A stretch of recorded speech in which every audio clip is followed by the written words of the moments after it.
Sorry about the sun in your eyes, guys. Here, I'll photograph it like this. These are the fenders off my 57. This huge dent here had Bondo in it. There's a big break right there. Somebody, started carving out Bondo.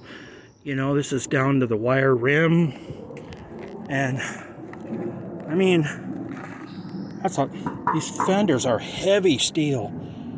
I'm just looking for a different alternative than to do 1.5 million years of body work on these fenders, but like I don't have enough already. Trying to bring this whole girl back to life.